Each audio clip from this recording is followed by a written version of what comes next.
Welcome back to the channel. Craig here again, howtopest.com. So the other day I was speaking to a gentleman named Brett, and he had some questions, and I thought, wow, let's do a video on the questions that he has. One of the questions Brett had was not only what type of chemical and how they worked, but he said, hey, what kind of sprayer would I use for this situation that he had? So what I thought is, man, people are wondering what type of sprayers and do I need that one versus this one? And it's all going to come down to what type of chemical and how much of it you're applying. So today we have got a plethora of equipment out here. We have everything from our rotary spreader. This is a Lesco. It doesn't have to be a Lesco. It's a professional brand. We like it. It'll hold up to 80 pounds, and this is going to do your granules that you're putting out in that lawn. This is a duster by B&G. It's called a bazooka duster.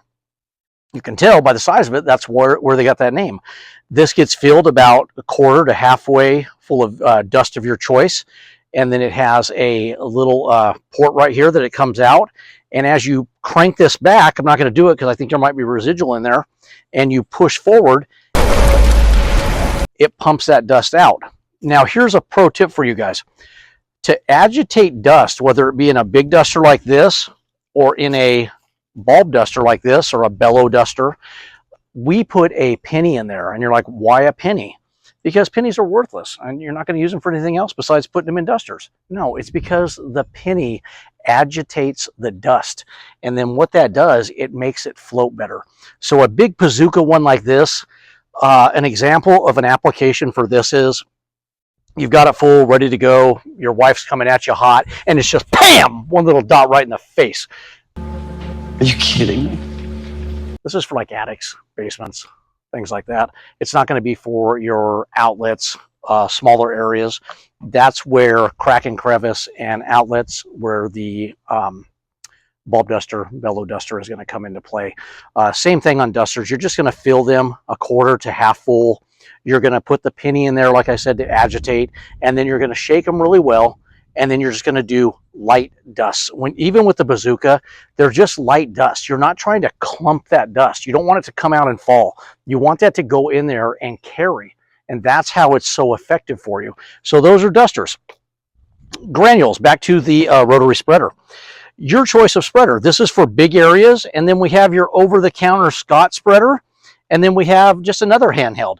Different versions, they work the same way. This is just a little arm support, and then it's got the numbers in here. You'll notice that all of your spreaders, they have a number thing. Let's turn this one around. On the Lesco, and you adjust it to that setting. Now, where do you get that setting? It's going to be on the granule that you purchase. If you flip those over on the back, they will actually specify. It'll say Lesco rotary spreader, Scott's handheld spreader, and it will tell you what number that is supposed to be on. And then you just walk through and you evenly disperse as you go. I like to go backwards. It's not always feasible, but it's just because you're pushing it out. Rotary spreader, as you're pushing it, it doesn't really matter so much. And then, like I said, this is just another version, but they are always going to have the numbers on here to let you know how much to put in there. Now let's go up. This is a Chapin 1 gallon sprayer. You can get all of this stuff on our website, howtopest.com. But this is just a normal 1 gallon sprayer, but it's made for chemicals, so it's going to hold up a little better. All sprayers that have nozzles like this, they kind of just turn and twist, and then it frees the pump. And then when you're done with the pump, it'll actually lock back into place. And then when it's locked, it'll turn and allow you to pull it out to fill with water. Speaking of water, all of your sprayers, the proper way to do that, and I'm talking these 4 sprayers, is you generally fill halfway or a little bit below and then add your chemical of choice. The reason being is you're going to put that in halfway, add your chemical, close the lid back, and you're going to shake it and agitate it.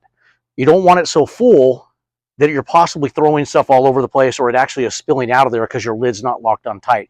So it just agitates it better before you fill it back up and allows you to shake it a little heavier.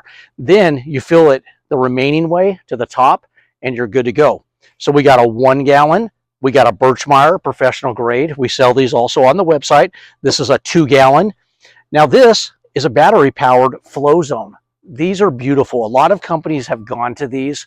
It's a 4-gallon, comes in a 2-gallon, comes in a 1-gallon. So it's got a variety of sizes. Birchmeier, same thing. They come in smaller and they come in bigger. 4-gallon is the most popular size. This is a 2-gallon. These are beautiful because these are pump sprayers. So when you pull the wand off in the caddy from behind and you screw it into place like so, and this Birchmeier has seen a lot of work, this is how you crank this thing. This thing, good golly. So this thing just cranks like this. Well, you can imagine for your professionals out there or guys that do a lot of this, you're cranking, you're pulling down. It just kind of wears on you over time. I mean, I've been doing this 20 plus years and we have switched over to these, but these are tried and true because they're so simple. Nothing really goes wrong. You just grease them every now and then, you clean them out. Everything should be cleaned out. Doesn't matter what product you have. This Husqvarna right here, it should be cleaned out at the end of the day. But these are solid workhorses. These, it takes a battery in here, and one of these batteries, it'll last you for multiple days at a time, spraying house after house after house. So you homeowners, it's going to last forever. It's a great choice. This comes with a charger, battery. It's all ready to go. It also has power sprayer nozzles on here. So I don't have the adapters in this one, but they're easily switched out,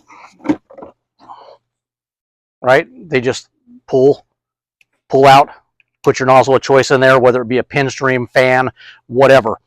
So that's your battery powered one. Just a little less work. You just crank it up, different levels on the knob, boom, dun, dun, dun, dun, dun, all the way up, all the way down, and it'll reach up to 25 feet. So if you need to get those wasp nests, this is a great choice because this is not going to get that high up. Your just basic 4-gallon pump sprayer.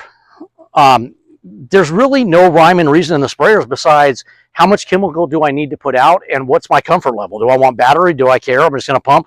Or do I hardly ever spray and it's not a big area? Then a 1-gallon, the majority of homeowners go with a 1-gallon unless they're out there hitting the bushes and everything else. And then our last product right here, most of you are not going to have this unless you're a professional or you've seen it by hiring some professionals. These are foggers, and basically it's a glorified blower like you see your gardeners use with a tank on the top, so we can push out chemical for those mosquito jobs. We can push that chemical out and get up into the bushes and treat like that. It doesn't have to be for mosquitoes. It also will spit out granules to go through lawns. But once again, this is going to be more for the professional use. Most of you homeowners could care less about having one of these, but we had it out here to show you. So how do you do pest control? It is so exciting doing this kind of stuff. No, it's boring as all freaking get out, but it's a necessary evil. You got to get rid of the bugs. Pest control is not an exciting business. I know that. You know that. So let's just get to the point. Once you put your chemical of choice in your product or your sprayer of choice, how are you going to apply that chemical? Outdoor perimeter control. You're going to just put a bead across the area that you're trying to keep them out of. If you're going around the perimeter of the home, it's going to be just going with a nice bead around the home. Some people like to say, and I kind of agree with this, 3 feet up, 3 feet out. So you put it on that fan and you just kind of do that around the house, in front of doors, window sills, but you got to read the label. So whatever that label tells you, that's how you have to apply that chemical. But most of your, let's just say your basics, most people use, it's called a bifin.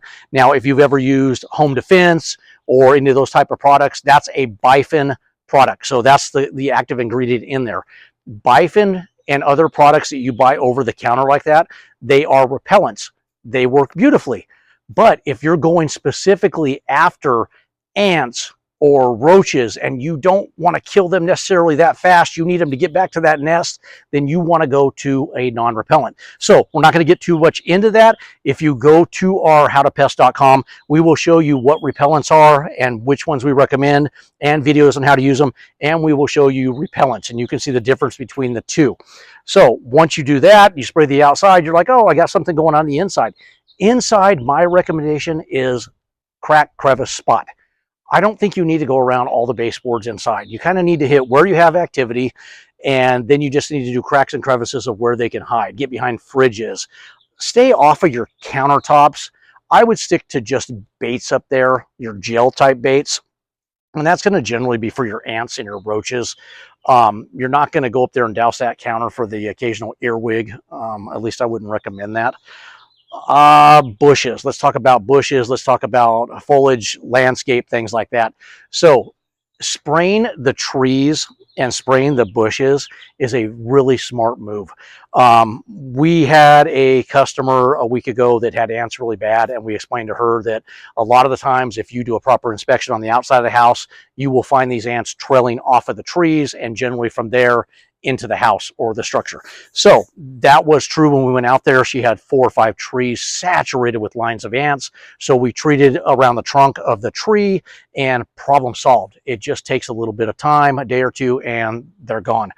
But definitely if the product allows, hit the bushes, hit the trees, and hit the outer away from the house if you can. Pets, kids, you got to keep them away till it's dry. I'm dying out here right now. It's about 99 degrees. It's hot. If we were to spray out here right now, it's going to dry almost immediately. So once you're sprayed and it's dried, you're perfectly safe to re-enter the area. Inside, it's still going to dry fairly fast, but depending on how cold or hot your house is, a little bit longer. But basic rule, stay away until it's dry. Stay off until it's dry. If you have pets that are going to lick that stuff, puppies, keep them off till it's dry. Now people go, oh, well, what if they lick it after it's dry? Once it's dry, what the label says, it's safe. We've never had an issue. Like I said, I've been doing this for many, many, many years and never had an issue with it. But if you're concerned about that and it's something like, oh, I just really don't know and I don't trust Craig because I don't know him as far as I can throw him, then I would just not spray an area where the dog is going to go. Other than that, this is your general pesticide usage and how the equipment and how to use it. We're going to show you in this video, we're going to show you some spraying of how to spray the house, like I just said, and how to spray up into the bushes and then maybe inside the house. But it's cut and dry. It's kind of like what I said. I don't know if you necessarily need to see me do it, but we're going to do it anyways. So if you guys have any questions about products or how to do your own pest control, reach out to us. If there's something I haven't answered right here, or there's a piece of equipment I haven't covered, or you want to know more about the equipment that I have out here, I am happy to answer those questions. howtopest.com, and please subscribe to the channel. Thank you for all your likes out there in the comments. We love them, and you guys have a great day. Take care.